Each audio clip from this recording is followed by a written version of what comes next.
આજે 12 વાગ્યા સુધીના ચેતર વસાવાના 3 દિવસના રિમાન્ડ પૂર્ણ થતા કોર્ટમાં હાજર કરવામાં આવ્યા હતા। ત્યારે ચેતર વસાવાના રિમાન્ડને લઈને કોર્ટ દ્વારા મહત્વનો નિર્ણય લેવામાં આવ્યો છે।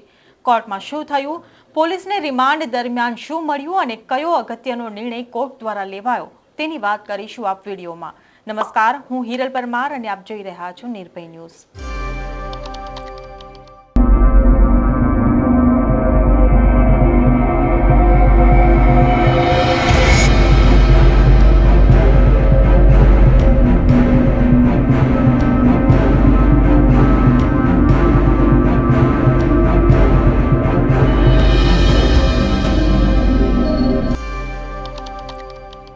ચૈતર વસાવાના સરેન્ડર બાદ દેડિયાપાડા પોલીસ દ્વારા 12 દિવસના રિમાન્ડ માંગવામાં આવ્યા હતા, જેને લઈને કોર્ટ દ્વારા 3 દિવસના રિમાન્ડ મંજૂર કરવામાં આવ્યા હતા।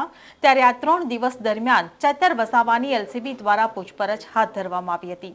એટલું જ નહીં, પરંતુ ચૈતર વસાવાને તેમના ઘરે અને જે ખેતરની જમીન બાબતે આખો કેસ થયો છે તે ખેતરમાં પણ લઈ જઈને આખી ઘટનાનું રિકન્સ્ટ્રક્શન કરવામાં આવ્યું હતું।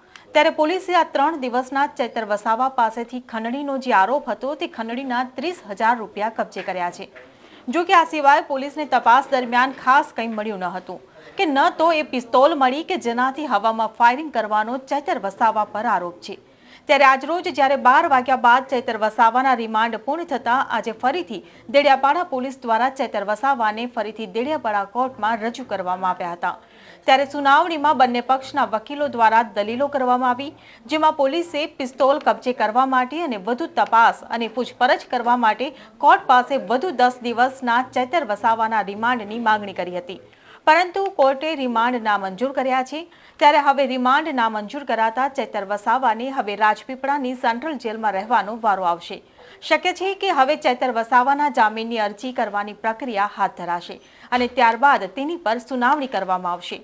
ત્યારે હવે જોવાનું રહ્યું કે ચૈતર વસાવાને જામીન મળશે કે જામીન નામંજૂર થશે અને આ દરમિયાન તપાસમાં શું ખુલાસા બહાર આવે છે, ચૈતર વસાવાની મુશ્કેલીમાં વધારો થાય છે કે ઘટાડો, તે આગામી સમય જ બતાવશે। તો આ પ્રકારના સમાચાર જોવા માટે જોતા રહો નિર્ભય ન્યૂઝ।